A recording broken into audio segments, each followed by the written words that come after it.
Okay, good luck. Okay. Good evening, everyone. It's Thursday, June 13th. And we are going to begin our Finance Committee meeting. I'm Linda Stone. I'm chairing the meeting tonight, and we'll start with a roll call to my left. Tracy Osecki, School Board. Tony Rapp, Director of Business Administration. Andy Sanko, Superintendent. Bob Hickey, School Board. Ann Horner, School Board. Ed Tate, School Board. Robert Dolan, IT Department. Jetta Piley, School Board. And have Nikki. And is Nikki on the line? Yes, Nicole Khan, School Board, thank you. Thank you. Andrea. Oh, sorry. Oh, Yeah, Andrea Mandel, Director of District Communications. thank you. Kevin Harpuck with Cornerstone Advisors Asset Management. And Rich Dyer from the Self Fund. Okay. Well, I think, Mr. Rapp, Tracy. are you going to take it away? Yes. Thank you, Ms. Stone. Before we get started tonight, we want to take a moment and wish the CR South girls softball team the best of luck. They'll be playing North Penn High School tomorrow at Penn State University at 4 p.m. for the PIAA State Championship. So we're very excited for them and wish them the best. Additionally, on behalf of CR administration, we want to wish everyone a happy, healthy, and safe summer, as today was the last day of school for students. Now, just a reminder that for the most accurate and reliable information concerning our district, please refer to resources, websites, and social media platforms managed by the Council Rock School District. We advise the community to exercise caution when relying on the accuracy of social media and ask the community to verify any social media content with the district for accuracy. If you question what you are seeing, need a fact check or additional details on a matter, please reach out to the district directly. Our contact information is readily available on our website at www.crsd.org. So with that, we'll get started with the agenda for tonight.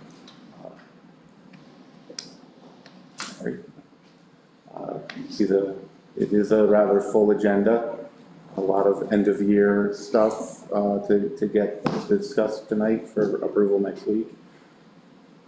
And plus we'll have some updates on our investments and from insurance, on our insurance policies.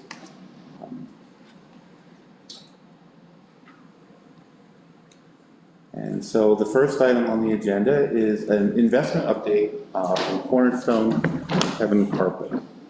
Just give me 1 minute to switch to a different slideshow.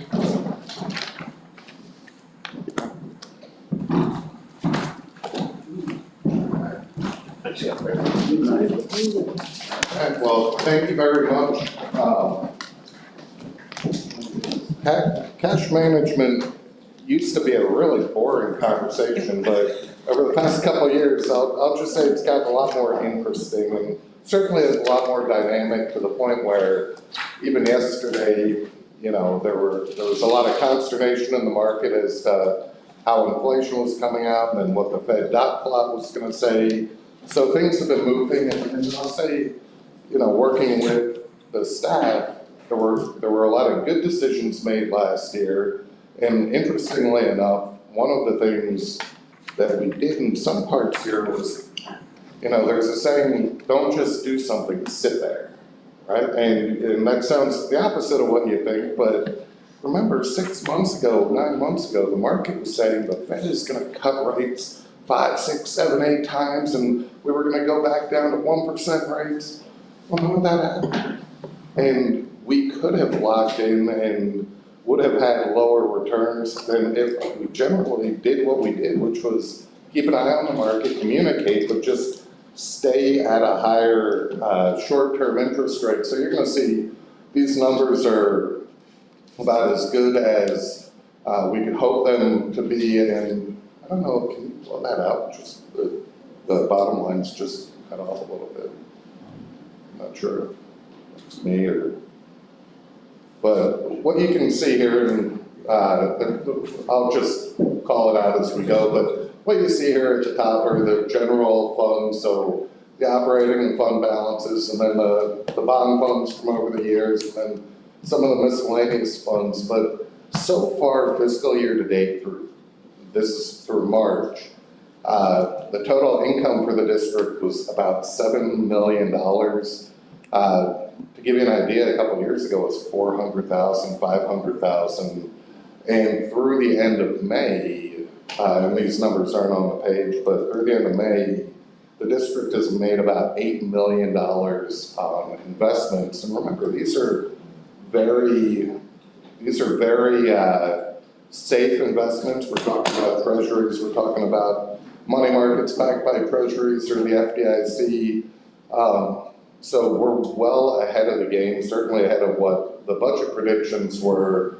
And the one level of caution I'll give you is that, we wouldn't expect, so if we annually, projecting out through the end of June, we're gonna be at, call it nine-ish million dollars. Next year, that number might be a little bit more challenged, and as I mentioned to Mr. Rapp, right before we started, our annual meeting, and we talk regularly, but we have an annual meeting where we kind of say, as tax revenues come in, what should we do with the money? I let him know that meeting is going to be a little bit more interesting this year, as we do think the Fed will start cutting rates at some point, but certainly if we hit this year 9 million, we don't expect it to go back to 1 or 2 million next year.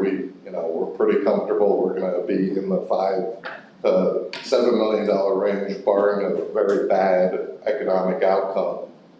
The rest of the pages should be fine. I wouldn't worry about that. What you're looking at here is the Treasury yield curve over several different time periods. The dark blue line is the beginning of the year, the baby blue line is the end of the first quarter, and then the purple line is the end of May. And what you'll notice is at the very short end, the 1 to 6 month, market hasn't moved very much, but when you get out to 1 year, 2 year, 3 year, and the 1 year is what I'm pointing out in particular, that when we talk about locking in, at the beginning of, I don't know, did I do that? That was me. Okay. And, basically at the beginning of the year, if we had locked in a 1 year, we would have gotten about 4.8%. By doing nothing, that same money's earned about 5.2%. And 0.4%, 0.5% may not sound like a lot, but when you're talking about $100 or $150 million, that adds up over time. But that same don't do anything probably won't have the same great outcome as it did this past year. So we will be talking to Mr. Rapp and team about locking in over different time periods so we have more budget certainty. This was put together before the meeting yesterday that the Fed had. They did not cut rates, but when you look at the end of the year, the December meeting, you can see where the green line is, that's where the Fed is currently. The market's still pricing in 1 or 2 cuts before the end of the year. We're not as, we think maybe 1 cut, but at this point, anything the Fed does will likely look politically motivated, and with the election coming, and they really don't want to get involved in those discussions. So we think 1 cut after the election may happen, but certainly the economy has been strong, but it's showing some cracks now, meaning that the Fed might be able to cut sooner rather than later. This is just a reminder of where the general fund level is over time, and one of the reasons I mentioned setting the meeting with Mr. Rapp and his team in July or August is that's when the tax revenues come in, that's when we're at the highest. And then our team, my team of analysts, basically look out and say, can we lock in rates at different months in the future? So I'll use, for example, June is a big month for payments, the summer payments go as well. My team will say, well, we can lock in and know our income and the district will have the cash when it's ready and when it needs it. So we look at that and work with Mr. Rapp to make sure that the cash is available, but we're optimizing it as much as possible. And then I won't get into too many details, but all of these investments with any of, whether it's Wilmington Trust, TD, or Pliget, they all are certainly within the district, or the school district's investment policy statement, state law, and they all are very, they're liquid and they're safe. The difference is some of them are going to be very sensitive. If the Fed cuts rates, then our income will go down. Others we can lock in and be a little bit immunized if the Fed cuts. So I know that was the quick version, but I'll ask if there are any questions. I have a quick one. Is when, just looking at the very first page, because we couldn't get the numbers all the way up there, when you were saying 8 or 9 million, is it actually 6.9 million? Yeah, so And that's the earnings from January through May? no, so the That's- 6.9 is July 1 through March 31. Okay, And then the 8 million I mentioned is through the end of May. So from July, this is fiscal year to date, so July 1st through May is 8 million. and this year to date, FY, the 6.9 is, That is July 1 through March 31. okay, So for the aggregate portfolio, and so at the top, this is just, all these cash flows are just for one quarter. So for the calendar year to date, so the first 3 months of the year, the portfolio made about 2.2 million of income. okay, So we do this to be able to track quarter over quarter income, but at the end of the day, you know, the historical record will be the snapshot of the fiscal year income. And as some of you have been around for a while know, it's been a lot more volatile over the past 4 or 5 years than it has been historically.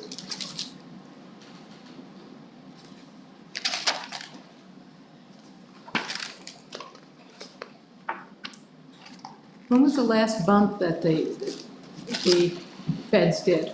Because they, The last increase was in September of last year. They haven't raised. they haven't touched it. Yeah. And they haven't touched it, the expected next move is down, but the Fed hasn't been able to move it because inflation just is sticky. And, you know, and then what they don't want to do is a rehash of the 1970s where they thought they beat inflation and made money easier and then. Okay.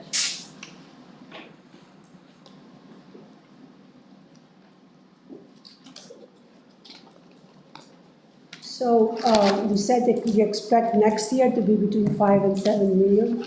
Yeah, I always caution to be more conservative, but 5, we should be able to lock in for 3 to 4 just in August. So like 5 is a comfortable number. That being said, you know, and just in the time working together, we've seen the Fed have to cut to 0 because of COVID, and, you know, they cut earlier. So, but 5 I'm comfortable with. 7 is kind of a stretch number. What do you budget? I think we're lower than, we're not at 5, I think. Oh, we were, Yeah, or did you? I know we're around Discussed 5. Yeah, I think 5 is the number. I'm trying to remember. I was trying to talk them down. The lower that budget number, the easier I can outperform. So we have negotiations on that, but I think 5 is the number. I think I pretty much. No, I know. Big.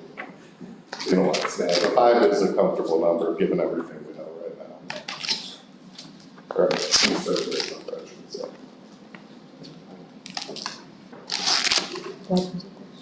Yeah, sorry. I'm sorry, I just want to say, yeah, I appreciate, like, what I remember you came in before, earlier, the last time you were here, or maybe even the time before that, and you were projecting somewhere in the neighborhood of 7 to 7.5, when you were here before, so, credit for, where credit is due. Well, thank you.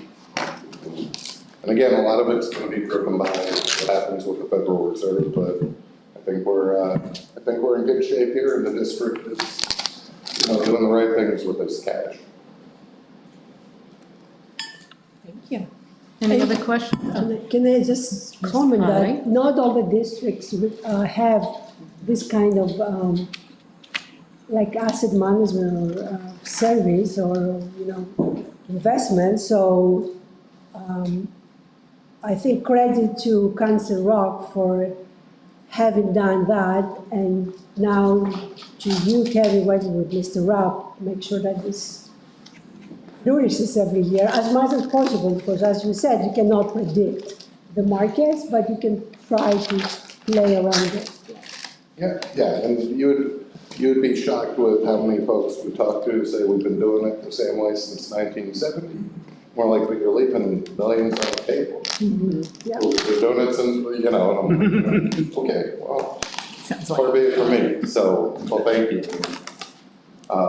And it may seem complex, but these are big numbers, and you're gonna have different pockets, so.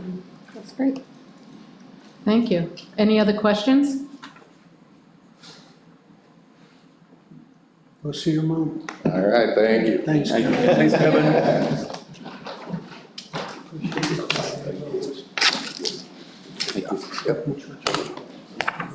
Yeah, I know the Council Rock guy. Something I liked about him. Have a good night. Thanks. Thank you. Thanks, Kevin. I hope this guy has good news for you tonight. That's why they follow. Maybe you should have went first. So the next item on the agenda is Mr. Richard Dyer from Felster Company is going to talk to us about our insurance policy for next year. And that's on the agenda for the board meeting to approve the approval. Next page is question.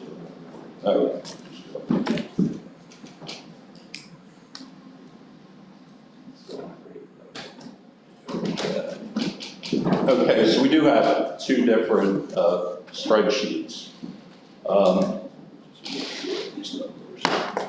So we went into the renewal process. We start, it's probably about 90 days ago, and we kind of make decisions, what policies are we going to market based on, who your carriers are, who you're currently with, and the majority of your program is Sam Regent. Sam Regent is the PSBA endorsed program. So I think 70% of the school districts are with this PSBA program. So they give extremely strong coverages and limits that are available to school districts. So it is popular. There are other carriers, Utica and Liberty Mutual, who we have marketed to in the past. We marketed heavily to them the past 2 years, and they were not able to compete. One of the decisions was made to heavily market the workers' comp. So what we're going to be proposing later in this slide, well, actually it's going to be in the next slide, is to move, I think it's your recommendation, Tony, to move the workers' comp from CM Region to New Jersey manufacturers, NJM. NJM is coming in with approximately $50,000 lower than where CM Region was able to get to, and about $80,000 lower than expiring. At the end of going through all these spreadsheets, we're looking at about a 4.5% reduction in your overall property casualty insurance program premium. So I'm just going to start. This is the main portion of the CM Region program. So we have the property, the general liability, the crime and law enforcement, business auto, the excess liability, which is a $10 million excess liability, and the school leader's legal liability. In that first column B is the expiring costs. The second column is adjusting for exposure changes over the course of the year. The fourth column D is CM Regent's renewal program. So basically, on these particular items, there's approximately a 6% increase in premium from 507 to 540. CM Regent, in their renewal, offset that increase with a reduction in the workers' comp. So I'm going to show you in the right-hand column is just going to show you what CM Regent's program is with the New Jersey Manufacturers Workers' Comp. So on the next page, there's just some of the other policies. The student accident policy, the bond for Tony and Donna, the employee dishonesty bond, and the equipment breakdown. So you can see all of these coverages have remained in terms of premium relatively stable. And then the last portion is the cyber liability, which is very important coverage for you. That program is through ACE. It's also a program endorsed by the PSBA, and that limit was increased 2 years ago from 1 million to 2 million. So that premium remained relatively, actually it was a reduction in premium of $2,000, $2,400. Pollution liability remained relatively stable, and that's with the higher insurer specialty. The workers' comp is really where the opportunity for savings is. So you can see CM Regent expiring was 455, adjusting for exposure changes, 457. And their renewal came in at 429,000. So that was the reduction. So overall, CM Regent was flat in terms of the premium. And the opportunity for savings is with NJM, the workers' comp, which is about, about $50,000 lower in premium. Oops. Okay. And then the last item is foreign liability. So, to switch from a carrier, like CM Regent on the workers' comp to NJM, obviously there was a vetting process. So we did sit down with Ronnie Spring and Callie Brink. Callie is the one who puts a lot of the claims. So the claims are a very important part of this, right? As you can keep your claims down and processed and handled properly, that in turn is going to keep your premiums at a stable pace. And your premiums for over 5 years, and not a lot of people that buy insurance can say this, has remained stable. You're going to pay, with this reduction, about the same as what you paid 5 years ago, which is, that's very good for the market, all things considered. So we did sit down and we talked about, we did a virtual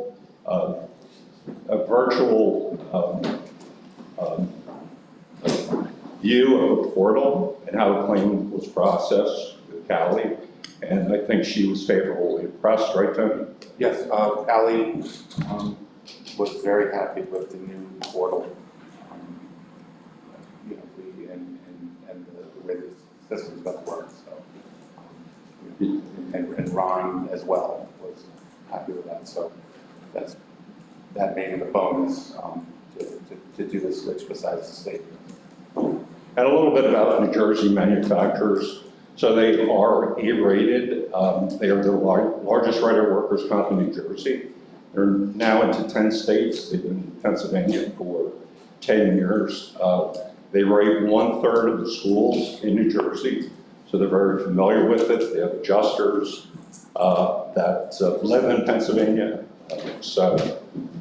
One other thing that was important was to review your panel of physicians when people have a claim to go to urgent care facilities, to go to doctors.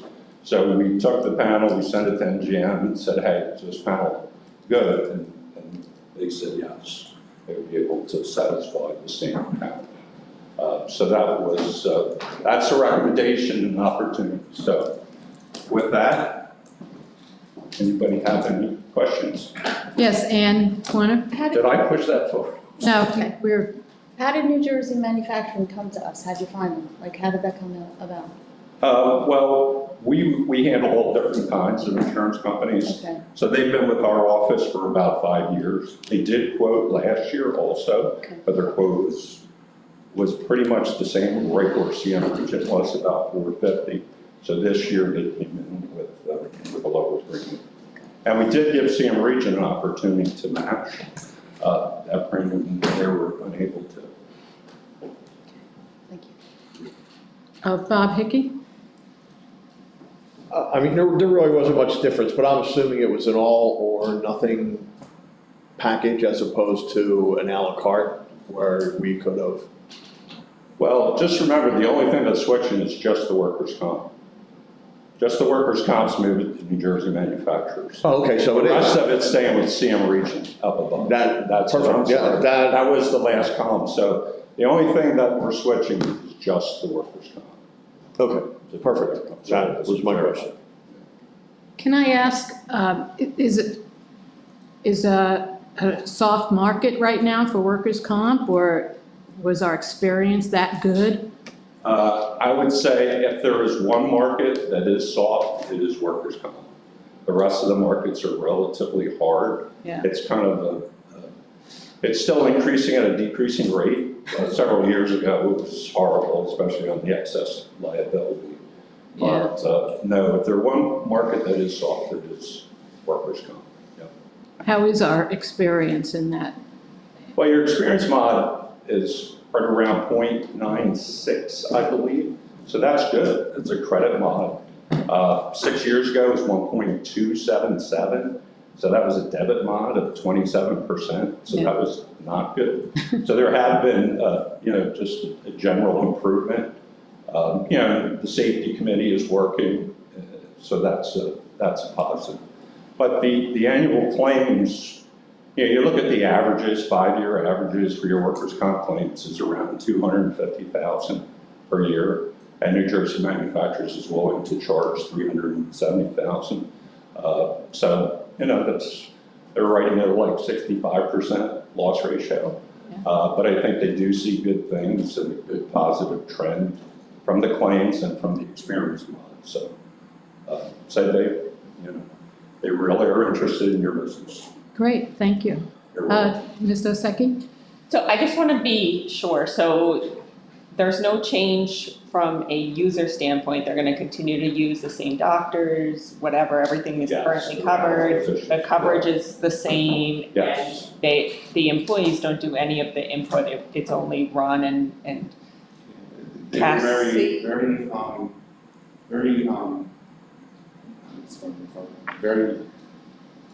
very much wanted us to know that everything was going to remain the same. Okay.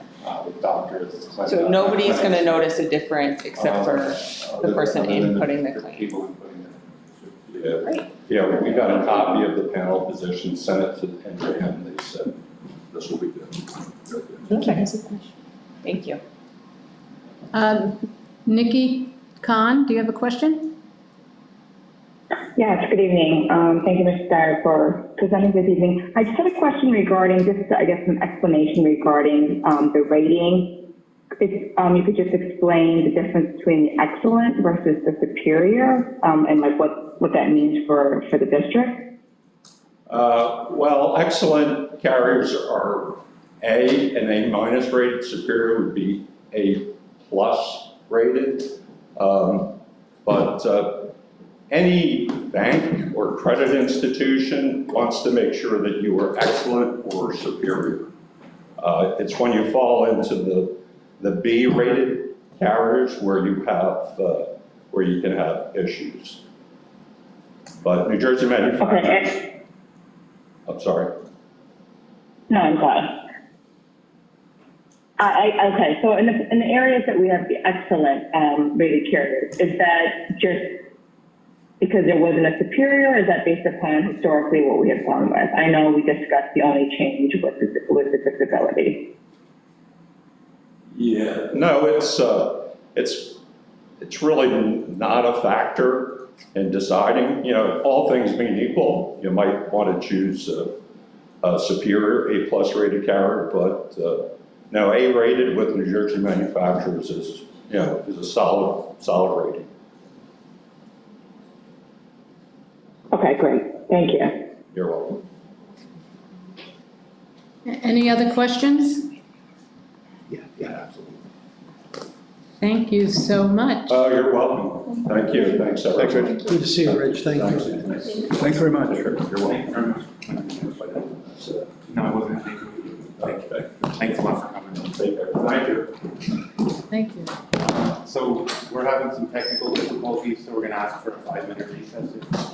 If you're able to share. That's fine. 5 minutes is good.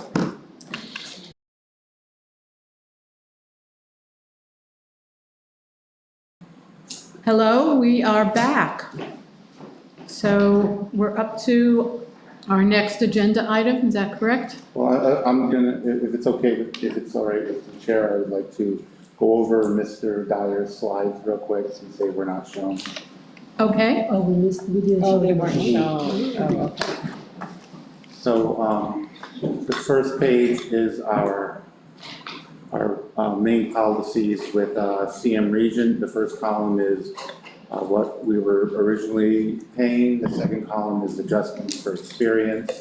And the third column is the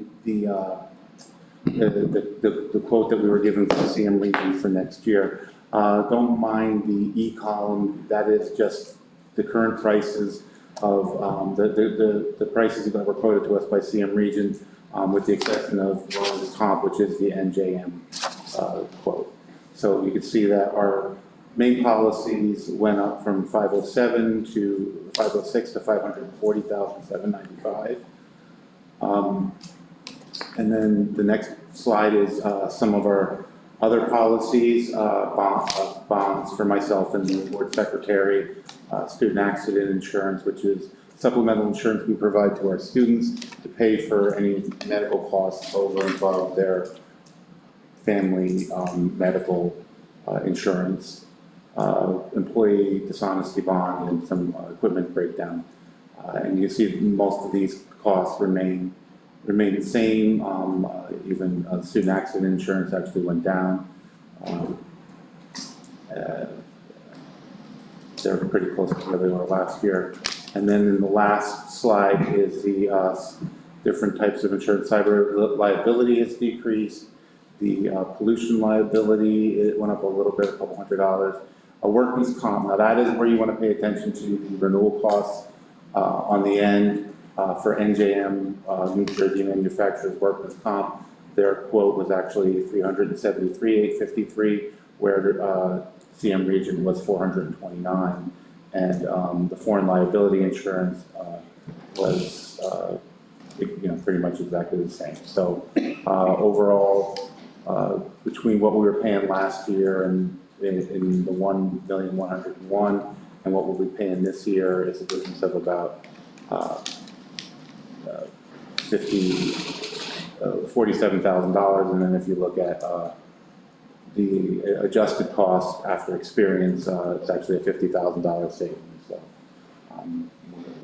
our insurance costs are actually decreasing compared to last year overall. Okay. Thank you.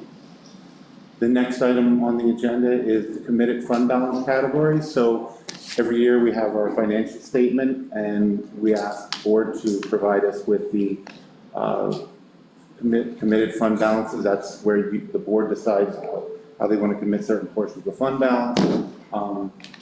We're asking for two categories: the educational initiatives, which is something that we've continued from prior years, and the balance of 24-25 budget. That's because the budget that we're proposing is a deficit budget. We have to commit a certain amount of fund balance to cover that difference, and that's what that committed fund balance would be for. Our policy and the state policy is that any unassigned fund balance over 8% of next year's budgeted expenditure is to be transferred to the capital reserve fund. So what used to be 5%, we changed it to 8% earlier this year in order to be in line with the state requirement of 8%. So an unassigned means after you take out reserve, committed, non-spendable, all those different, whatever's left over, that can't be more than 8% of next year's budgeted expenditure. which is, what we would expect enough to cover until there was funding from the real estate taxes to fund the next year's program. It's usually not a problem for the district. We do very well in July and August with our tax collections. So, which is why we're able to invest so much, invest money the way that we are and make the money that we did. So again, that's in line with Pennsylvania Council Law guidelines.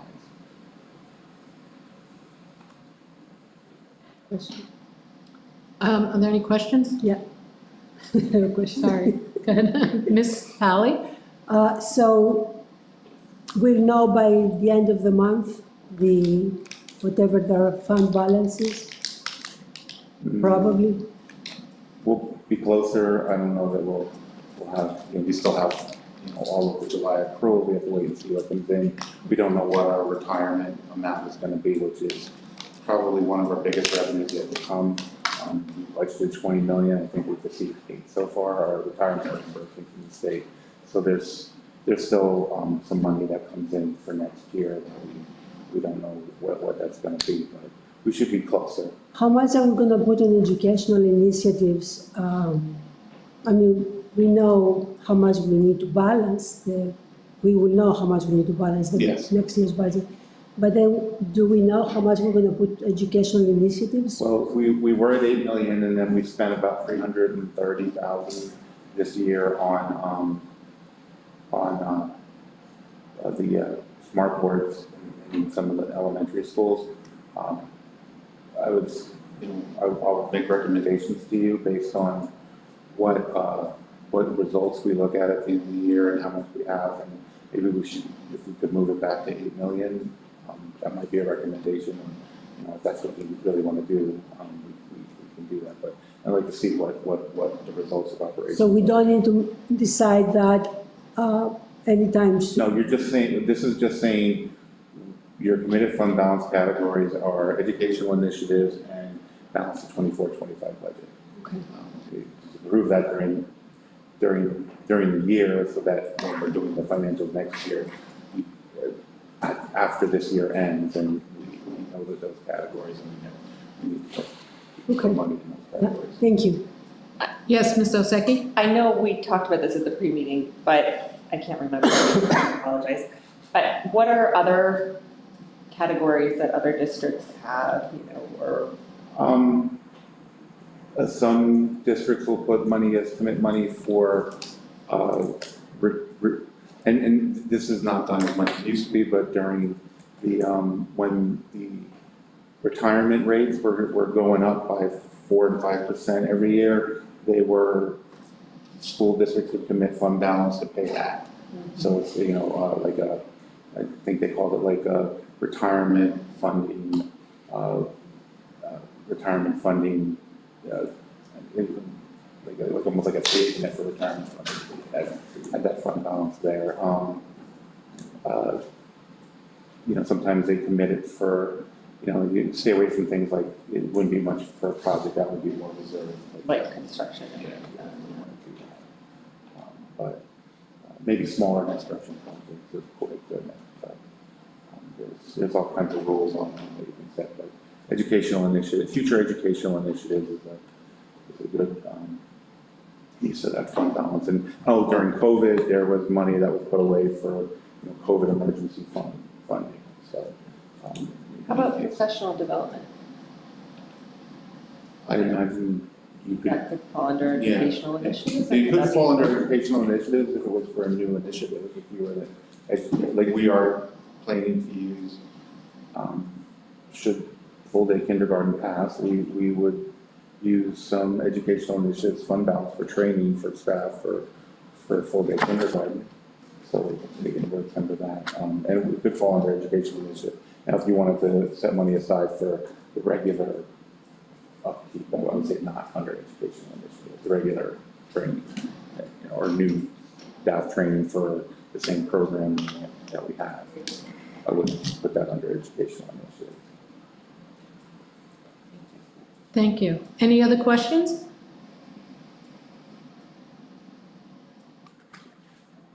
We'll move on. Confidential employee increases, these are the confidential positions in the district, the confidential secretaries. There are 7 of them. We're asking for a 3% increase, which is in line with the rest of the, with the rest. These are 7 people. They're not in a bargaining unit. So they can't be in a bargaining unit because of the nature of their position. So we ask you to set their increase every year, and we're asking 3%, which is in line with the, most of the contracts that we have. The contracts that we have, so asking for 3% for them. Any questions or comments? We're good. Okay. Next item, this is something that we have to do every year. You, as a board, you designate what banks we use. We like to keep the same banks that we used last year. First National Bank for food service and student activities. Pliget for some general fund, capital project, scholarship fund, and food services money. TD Bank, which is we use for most of our bill paying, is for general fund, capital reserve, capital projects, Flex, the internal service fund, and the Council Rock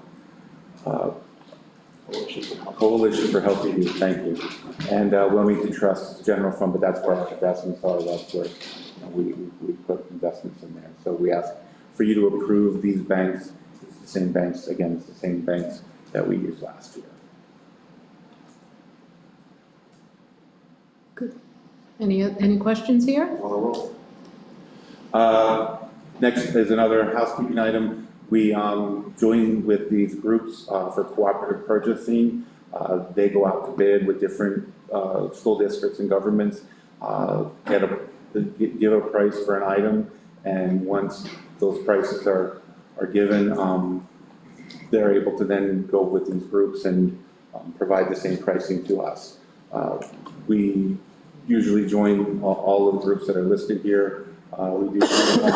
Nice thing about this is it gives us the ability to go to different groups to get different prices, to get the best price. So, we're always trying to do our best to get the best price on everything. So this is another avenue that we can go.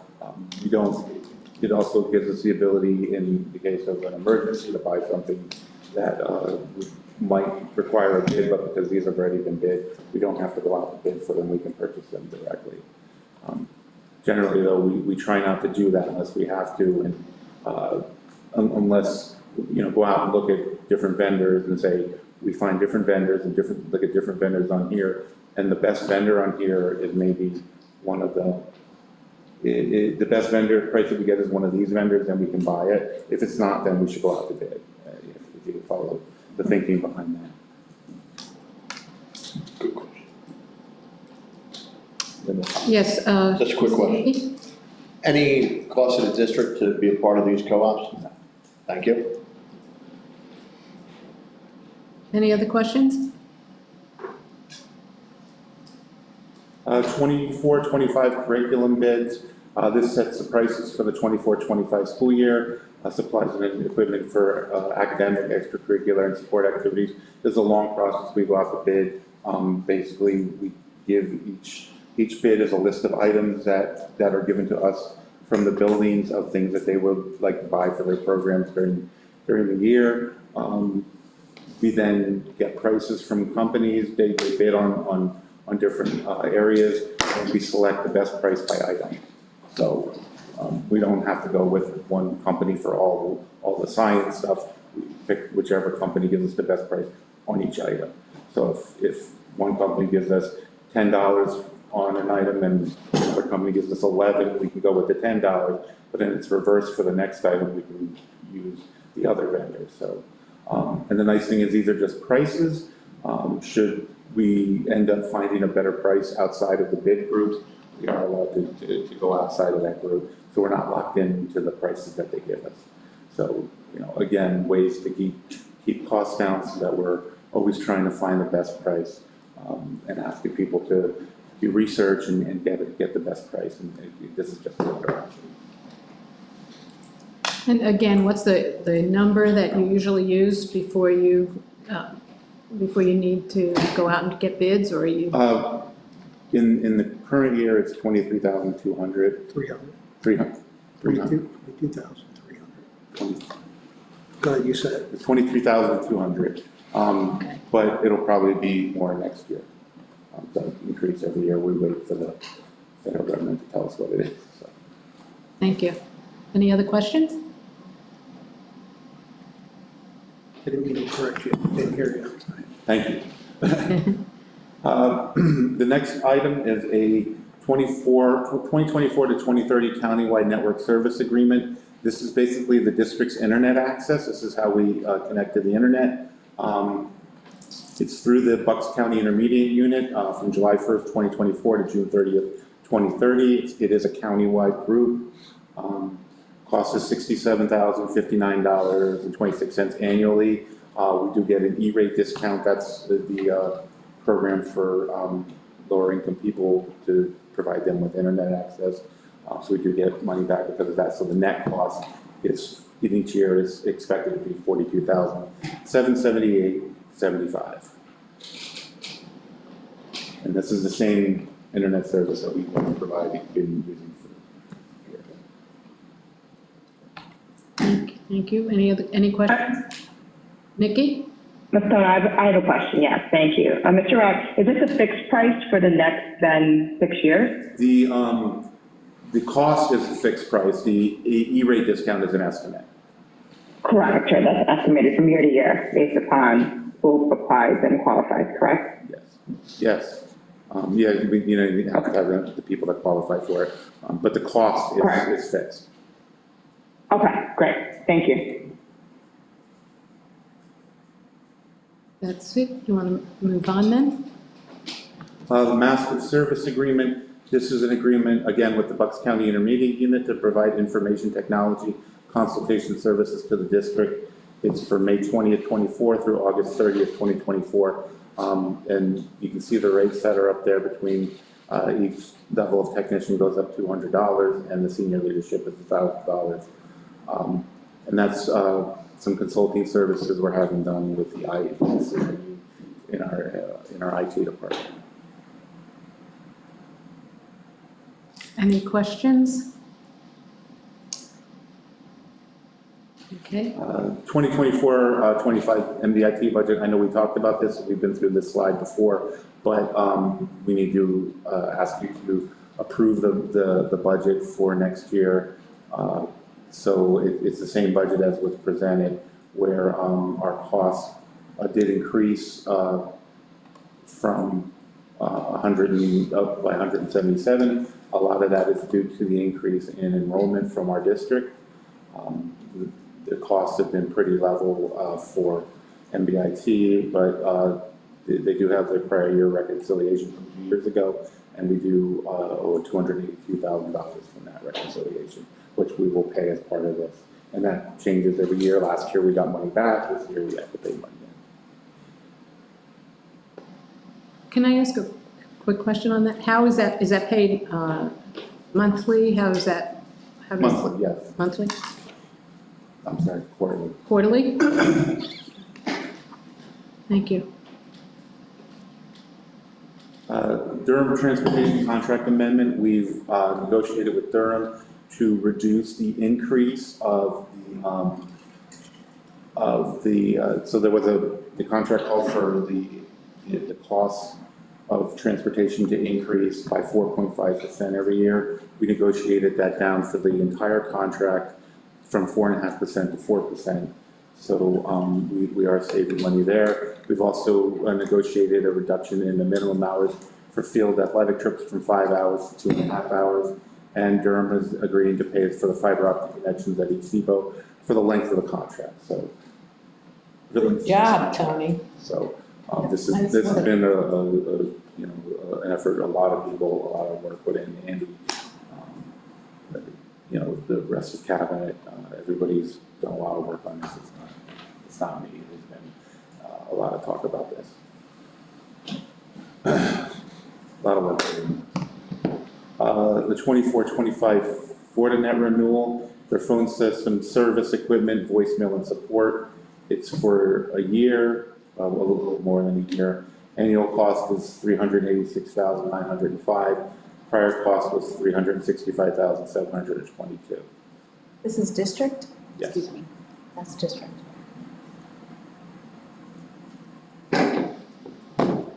Any questions about the phone system? 24-25 managed methods renewal. This is for threat monitoring of our Google and Office 365 cloud data. July to June, cost is $32,112. The prior cost was $31,063.20.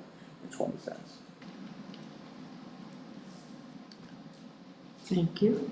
24-25 EV Reach agreement. This is an agreement with Easy Vista to provide software that allows IT to manage district Windows devices. The contract again is from July to June. Cost is $19,358.10. We were using a product called PDQ, which costs $14,000 per year. The difference between EV Reach and PDQ is EV Reach will allow the IT department to manage a device no matter where it is, where on PDQ it had to be on the network. So now we can manage devices that are not on our network in order to, help fix them or find out whatever issues are going on. Okay, move on. 24-25 classroom renewal agreement. This is an agreement for software to manage student sign-ins and attendance. It is used in all schools. The agreement is for July 1st. Again, July 1st to June 30th. Cost is $35,511.22. The cost has actually went down from $37,1646 last year. How's that? They just came back with a different quote? Yep. It's a one-year contract, so use their costs. Not gonna say no. No, I mean, but usually there's some kind of catch on it or something. Thank you. There's no. Same service, it's used in all the classrooms. Time Clock Plus renewal, this is our time clock system for all of our hourly employees. It's a contract for employee time clock for contract employees. It is the benefit time management for all employees. So if I want to see how many hours of vacation I have, I would go into the software to see it. They're looking for a 5-year contract beginning July 1st, 2024. The cost is $18,634.16 in year 1, with increases of 4% in years 2 and 3, and increase of 6% in years 4 and 5. Our 23-24 cost was the same, so we're keeping the cost the same in year 1. This is probably the best. The best bargain on the market for time clock. If you start moving into other ones, you're looking at a much higher price. And they are, a year-to-year contract. We're locking into this because a year-to-year contract, I think, they're calling for 6% increase every year. So that's why we want to lock into the 5-year contract. Mr. Tate. This has a self-service element to it. As in? Employees themselves can look at. Yeah, there are keypads in every building where hourly employees can clock in, clock And they in. can look up their vacation submit time, their their request. PTO. So if an employee wants to take a week of vacation, they would submit the request in the system, and it would go to their manager to approve. Great. And it would be on the calendar then in the software. So can they also clock in on their computers? We try not to do that Because they move around. because people move around and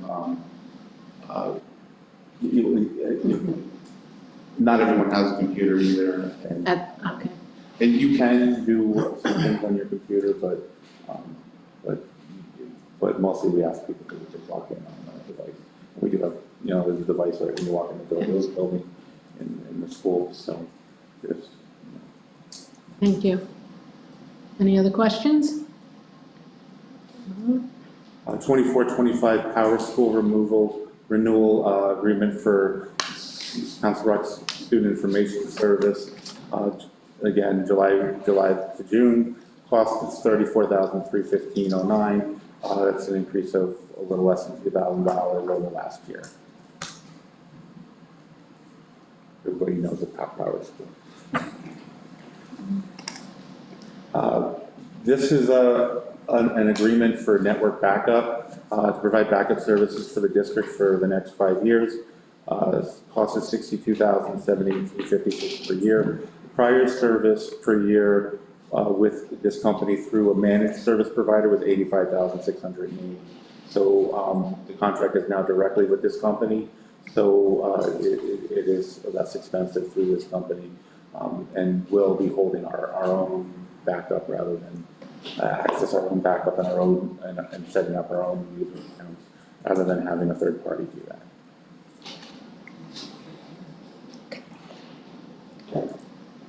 Any questions? No? Okay. 24-25 Amplify agreement. This is a special education software license. It is for use for a specific disability. I don't know, but it is $45,900 per year.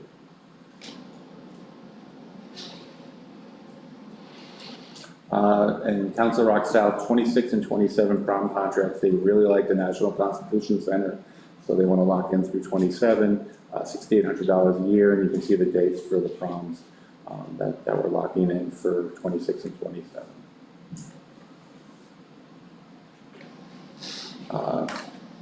We did go out to bid for boardroom sound system evaluation. We'd like to ask you to reject the bids because we've looked at what we plan to do there, and we want to go out to bid for a more comprehensive look at the video and the audio and the video in the boardroom.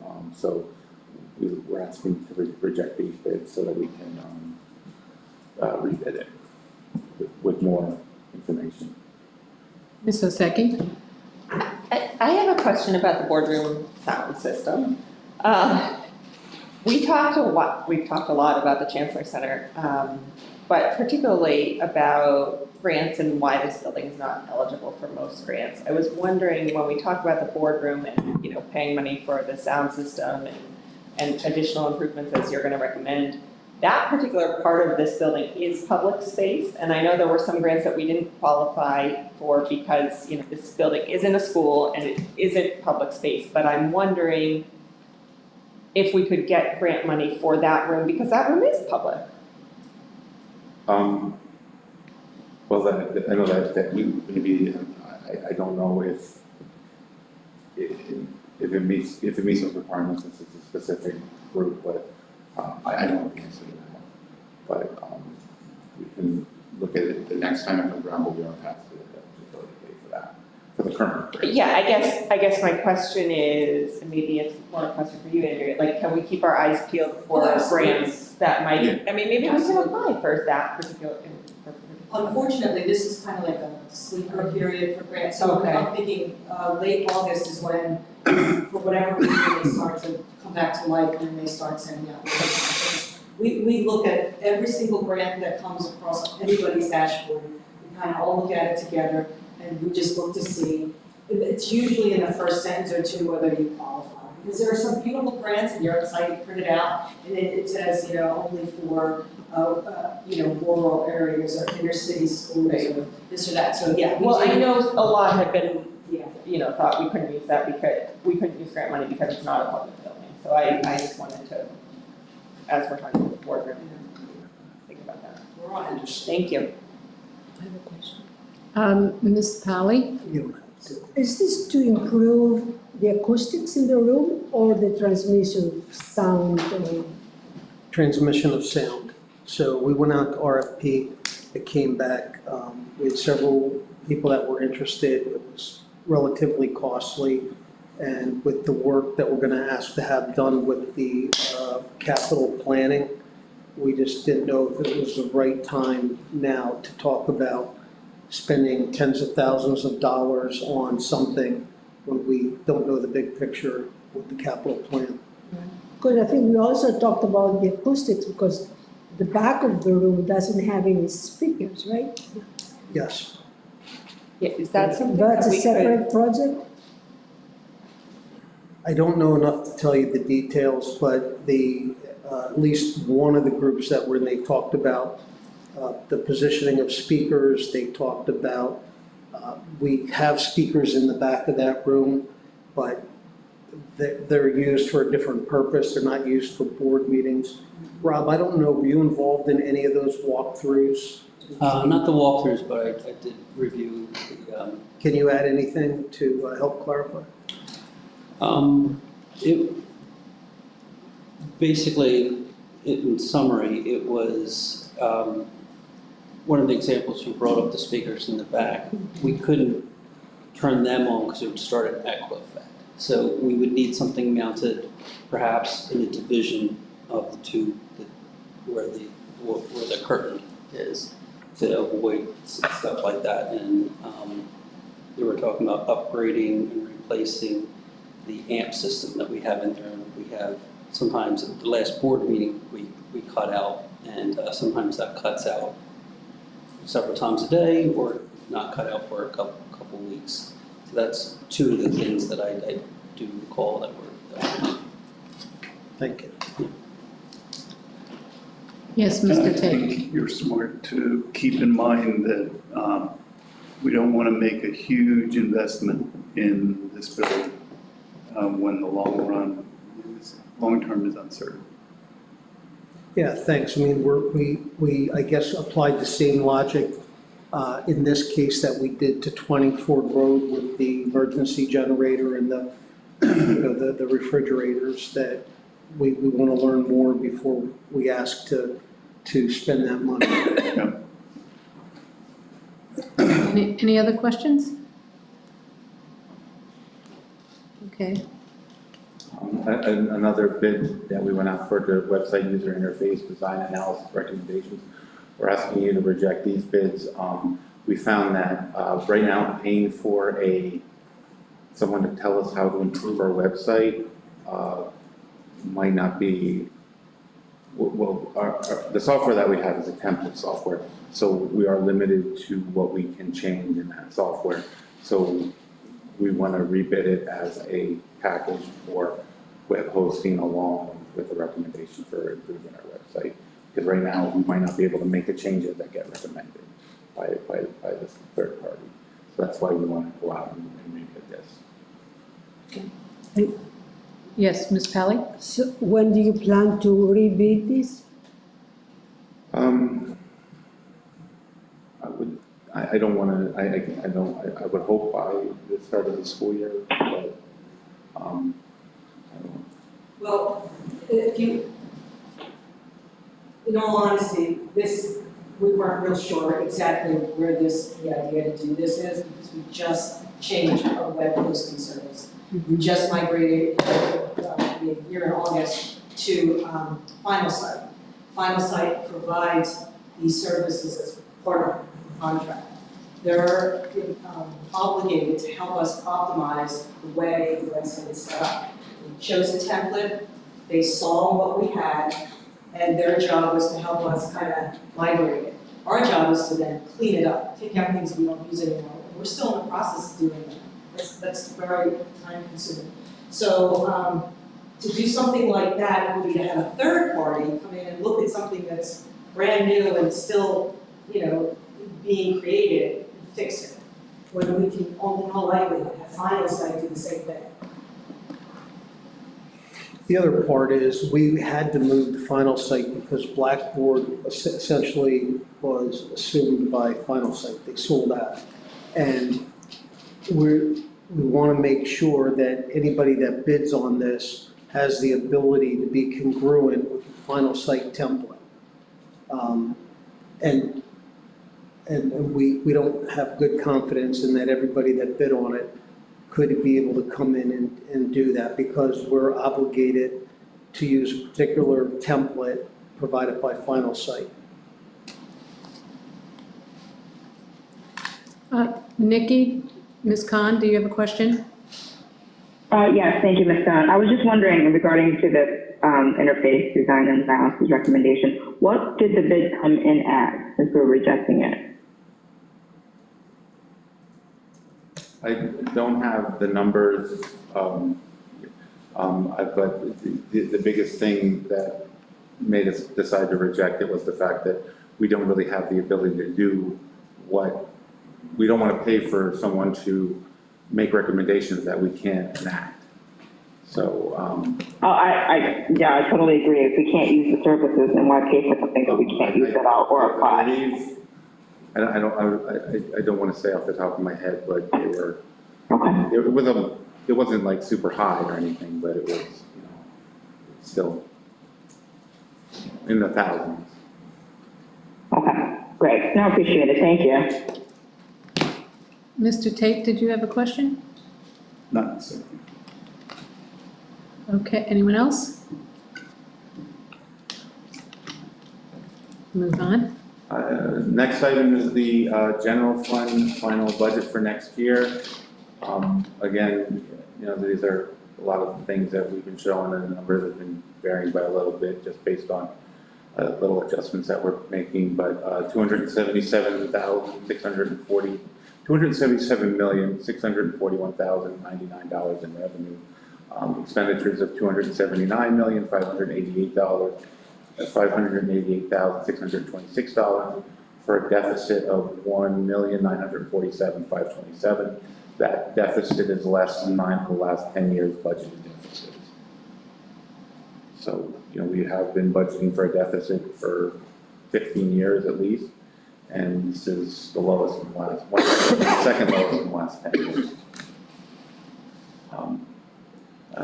Again, the tax increase that we're asking for, to show you again the percentages for the additional positions, 0.55% for $1,001,000 or $2,000, a deficit reduction, which is the part of the tax increase that reduces the cost, the costs for, cost increases for our contracts that go up for salaries, and just for general inflation, we're asking for 0.53%, for $959,425.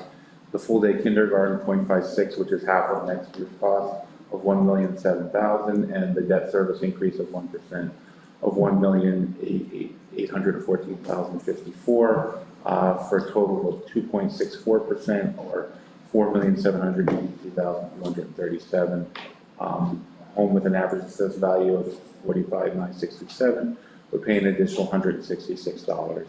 And following up that, we are asking for a use of educational initiatives fund balance for full day kindergarten for $385,210. Wait, I thought the amount we were using for the educational initiatives fund balance was much higher for full day kindergarten, like around $1 million. That's for full day. I'm very sorry, I misspoke. That $385,000 is not for full day kindergarten. That is for the employees, for the positions that we are adding as to evaluate next year. I apologize very much for that. Oh, then the. So we have the two Thank you. athletic director positions and the teacher on special assignment position. That makes much more sense. Thank you. Sorry. yes, Mr. Hickey? Can you go back to the previous slide? Is there a reason why we budget for a deficit?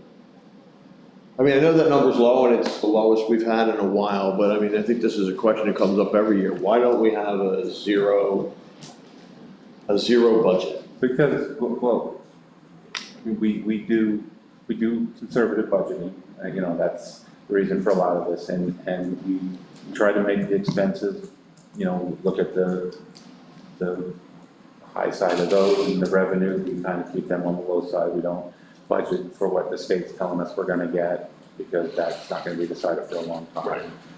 So so if you look at the budget this way, we're gonna have the best case scenario, we end up with a surplus. The worst case scenario is we end up spending that much money in fund balance, which the district can afford to do for a year. So should our revenues not increase more than we hope, and not as much as we hope, and our expenditures are at that level or higher than that level, then we have to use fund balance that we're out there. So we're saying this is, you know, worst case scenario, but you know, if this is where we could end up if a lot of things don't go our way. Does that make sense? Yeah, it does. I mean, my experience from what I've seen is every year, like someone asked a question earlier, will we know our numbers by the end of June? And that answer is no. And then all of a sudden we have quote unquote, I don't want to say found money, but my experience has always been, to your credit and to the other guys, you know, we do underestimate revenues and overestimate expenses. So we always end up having a surplus of some sort. I mean, the question I just had was, why don't we just have a zero at the start, as opposed to budgeting for a deficit? And I get it, I understand it, but if we were to do that, with so we're talking about budgeting conservatively, so if we were to try to budget so that we could match, we certainly don't want to, we want to be very careful with the revenues, and we don't want to budget revenues any more than, you know, we don't want to trust that the state's going to give us exactly what they're saying. And so if we start looking at the expenditures and bringing that down, so we'd have to bring them down to the level of revenue, we would have to start looking at, you know, cutting things to get them down to that point, and, you know, and probably end up cutting things unnecessarily.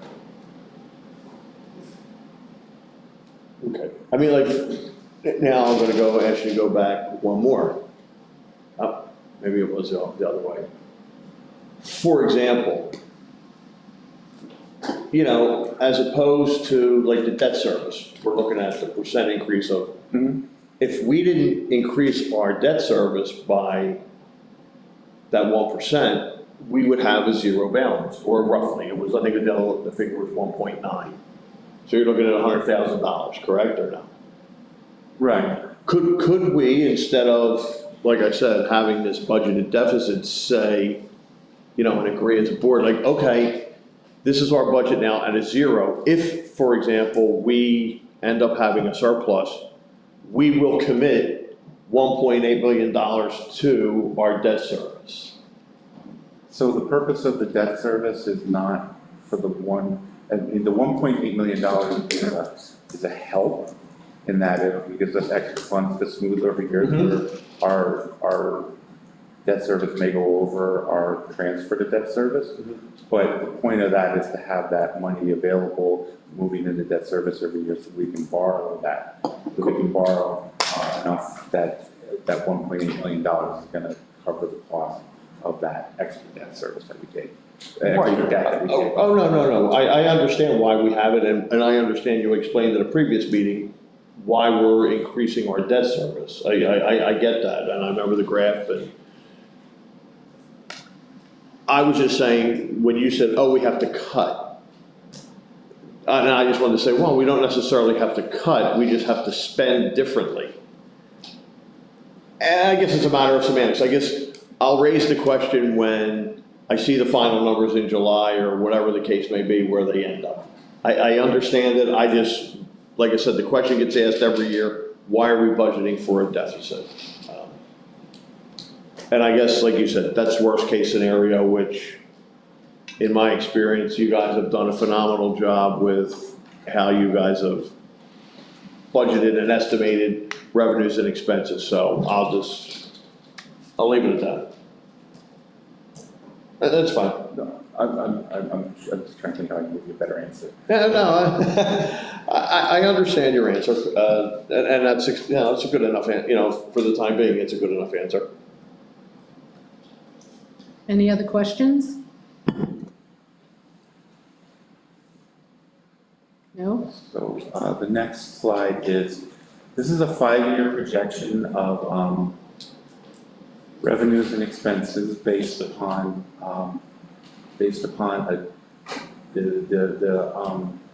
the assumptions here is that there is a 2% tax increase in each year beyond 2025. This does not take into account a tax increase for full-day kindergarten nor expenses related to full-day kindergarten. I kind of got this very recently, and that would require additional work on the end of the provider, and to be honest, I didn't even think about having them do that because I was so glad to get this. I looked at the assumed or the estimated increases, tweaked them according to what, changed them a little bit based on history. And so we're looking at in 24 and 25, those are budgeted numbers. So something else that's very important to realize here is that those numbers in the next couple of years are budgeted, if you think about it this way, because this projection right now isn't based, the last 2 years of the projection are budgeted numbers, not actual. And our, obviously, as Mr. Hickey pointed out, our actual is better than our budget by a lot. So, but you've got 2 years of deficit in there. But if you look at the fact that even with that, we're, have a slightly higher deficit. So you can see the deficit. You have a slightly higher deficit in 2026 of $2.1 million, and then it goes down in 2027 and 2028. It goes down even more. 2029 and 30, we start looking at where if you were budgeting following these trends, you would be budgeting for a surplus in those years. Don't hold me to that we're going to be budgeting a surplus in 29 and 30 because that's around when my contract's up.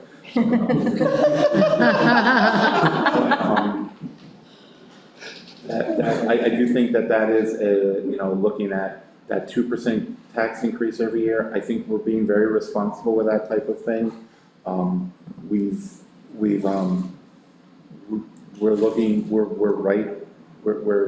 have a 5.3% increase. We're looking at the 2.64 this year, which is less than half. Talking to some of my fellow business managers last week, I found there are some school districts that are, no matter what, are budgeting a 0% tax increase, which personally I think that's a mistake because you're going to have to catch up at some point, and it's going to hit people really hard in the same year. Having a steady increase, costs are going up, they're going to keep going up. Just the nature of the world, and you have to do something to keep up with them. I think we're very moderate. I also know of other school districts that are at the Act 1 index, that are at their Act 1 index, which is significantly higher than everybody else's Act 1 index, because there are modifiers that they get on Act 1 index, depending on the makeup of the population. We don't get any modifiers, and some of those I know that school districts are talking about an Act 1 index increase with a very significant deficit. So I think my predecessors and the other administrations have done a good job with keeping us in that range where we're doing tax increases at a steady rate and not killing everyone. I'm not killing anyone, but you know what I mean. And not huge increases every year, but not at the point where we have to have these big makeup years. So I think this is a continuation of that work. So. Thank you. Any other questions?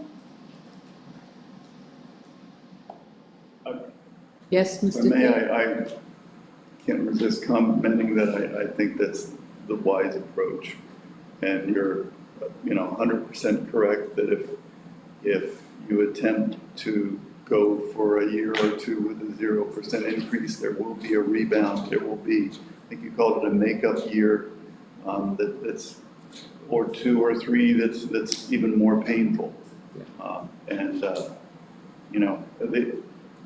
I've said it before. The first year I joined the board 8 years ago, we had to cut 41.5 positions.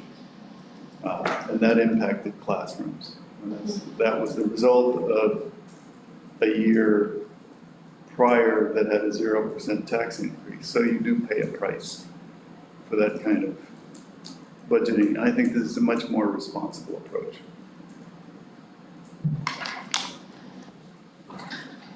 Excellent. Yes, Ms. Oseki.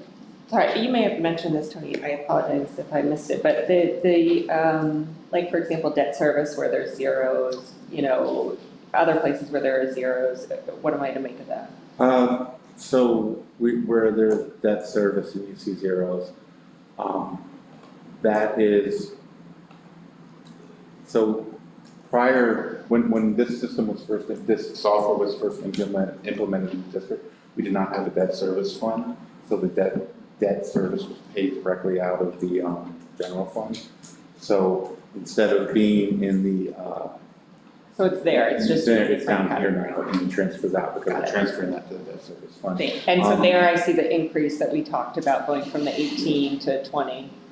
And this is more for, if we can use this for a capital reserve fund, but this is like showing what you're predicting the amount of money you're going to be transferring into the capital reserve fund is and what you're going to be transferring out. So that's why you see the zeros, and obviously we generally don't transfer money into the general fund unless it's to pay the general fund back for something. And the beginning balance adjustment, so we have to adjust the beginning balance, but should we find an accounting error after the audit's done, then we would have to have a beginning balance adjustment in the next year. Again, this is remember, this is a projection, this is not reality. So we're not recommending a 2% tax increase in any way, shape, or form over the next 5 years. We're just using a moderate tax increase that's going to be, we can expect to be below the Ackman index. Those tax increases in the future years could be more, could be less. We're not making any recommendation, and this is not reality, maybe vastly different than what occurs here. If you can go back to 2020 and 21 to know that. So. Thank you. Okay. And last on the agenda? The 24-25 tax rebate program, I've talked about this a couple times.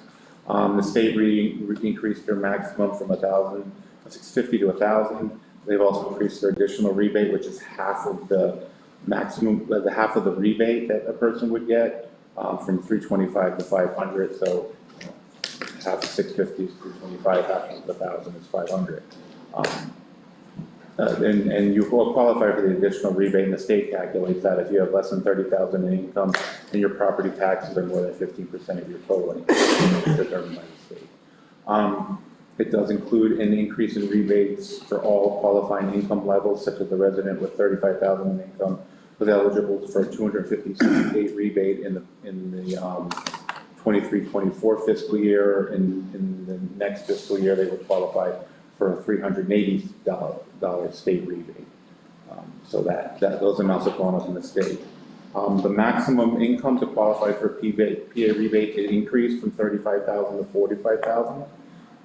So we in 23-24, our resolution called for residents to be rebated 75% of what they receive from the state. We're recommending that be changed to 100%. So we'll match the state rebate for residents who qualify. In conjunction with the state increases, would increase this year's rebated amount from $25,000. That number is a few weeks old. I did do some rebates this week. $25,912 to $52,900. A difference of $26,987.50. It's below the budgeted amount of $250,000. So we budgeted $250 for this last year. We're budgeting $250,000 for it this year. So we're saying we'll keep that the same, but hopefully we'll get more people more people will qualify because of the increase to $45,000. But we do need, that's not really factored into that increase, but even with that, that you're talking about the people who are receiving the lowest rebated amount, in that $35,000 to $45,000 range. Also, some napkin match, the tax increase for some of these, there are situations where this tax increase, the tax increase that we talked about, they would actually come back with more money than they would have with the rebate involved for $166 tax increase, but now they're getting, that covers more than the increase in the rebate would be more than the tax increase if you factor both the state and our rebate. If that makes sense. That's all I have on that. Great. Any questions? I may just add, Yes. if this is approved, we will do our public presentations for our community like we did last year. Great. I'll add to that, we have a date set on the Township Senior Center. Great. Great. Thank you. Is that it for tonight? Any questions, Nikki? No, I'm good. Thank you so much. Last is our upcoming agenda items. The new food service vendor updates, we'll be providing you more information on that. Just to give you a little update, they're onboarding employees that have been with Council Rock and in the other company for years. They're onboarding them now. The response rate's been phenomenal, and every one of those employees who wants a job is getting a job. They're doing their best to keep everyone in the same school doing the same thing that they were doing in the past, and we're really proud of how well we're transitioning for our former students who work in the cafeterias. It's really working out well. We had John Engelhardt worked with every single one of those families. It was here in the building. They had a job fair here in the building today. He accompanied them in the building to help them get acclimated into the new company. So John is our guy who works in. The chief. Chief, yeah. That's great. So. And can you remind us who our new vendor? Aramark will be our new food service vendor, and the transition is going very well so far. They'll be here again tomorrow. They were here all day today, and they'll be here tomorrow. Perfect. Great. And close out of the 23-24 school year, that'll be either July or August where we start talking about what the end.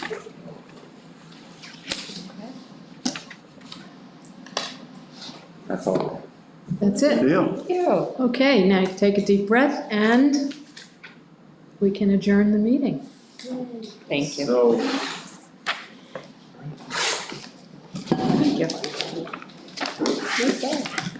Excellent. Can I ask you a question? This may be a question more like a general